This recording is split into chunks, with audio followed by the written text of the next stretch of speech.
সবাইকে স্বাগত হজবরল ব্যক্তিগণ চ্যানেলে। আমি আজকে যার কথা বলবো তিনি হলেন একজন ভারতীয় অভিনেত্রী, মডেল ও রাজনীতিবিদ। তিনি প্রধানত বাংলা চলচ্চিত্রে কাজ করেন। 2019 সালে তিনি সক্রিয়ভাবে রাজনীতিতে জড়িত হন এবং তৃণমূল কংগ্রেসের প্রার্থী হিসেবে বসিরহাট কেন্দ্র থেকে লোকসভার সংসদ সদস্য নির্বাচিত হন। 2011 সালে মুক্তিপ্রাপ্ত শত্রু চলচ্চিত্রের নায়ক জিতের বিপরীতে নায়িকার ভূমিকায় তিনি অভিনয়ের মাধ্যমে বাংলা চলচ্চিত্র জগতে পান। নুসরত জাহানের প্রাথমিক জীবন ও শিক্ষা। নুসরত জাহান 1990 সালে 8ই জানুয়ারি ভারতের পশ্চিমবঙ্গের কলকাতায় জন্মগ্রহণ করেন। তার মাও একজন অভিনেত্রী ছিলেন। তিনি কুইন অব দ্য মিশন স্কুলে স্কুল জীবন সমাপ্ত করেন এবং ভবানীপুর কলেজ কলকাতাতে বিকম ডিগ্রি লাভ করেন। নুসরত জাহান 2010 সালে ফেয়ার ওয়ান মিস কলকাতা নামক একটি সৌন্দর্য প্রতিযোগিতায় বিজয়ী হন। তার সৌন্দর্যের কারণে তিনি মডেলিংয়ের সুযোগ পান। এরপর তিনি জিতের বিপরীতে এবং রাজ চক্রবর্তীর পরিচালনায় শত্রু চলচ্চিত্রে অভিনয় করে পশ্চিমবাংলায় সুপরিচিত হন। এর প্রায় 2 বছর পর মুক্তি পায় দেবের বিপরীতে এবং রাজীব বিশ্বাস পরিচালিত তার দ্বিতীয় চলচ্চিত্র খোকা 420।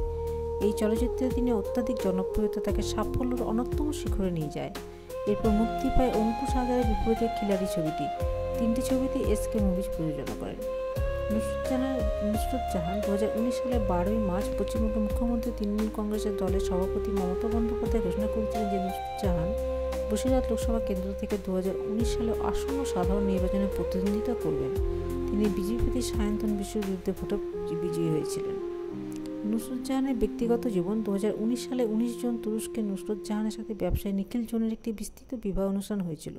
মুখ্যমন্ত্রী মমতা বন্দ্যোপাধ্যায় ও তার অভিনেত্রী বন্ধু সহ সাংসদ মিমি চক্রবর্তী অন্যান্য সেলিব্রিটিদের মধ্যে একটি সম্বর্ধনা অনুষ্ঠান উপস্থিত ছিলেন। নুসরত পরে দাবি করেন যে সেই বিয়েটি কিন্তু তার বৈধ ছিল না, এটি লিভ ইন সম্পর্ক ছাড়া আর কিছুই নয়। পরে কলকাতায় একটি আদালত রায় দেয় যে জাহান ও জোনের বিয়ে আইনত অবৈধ।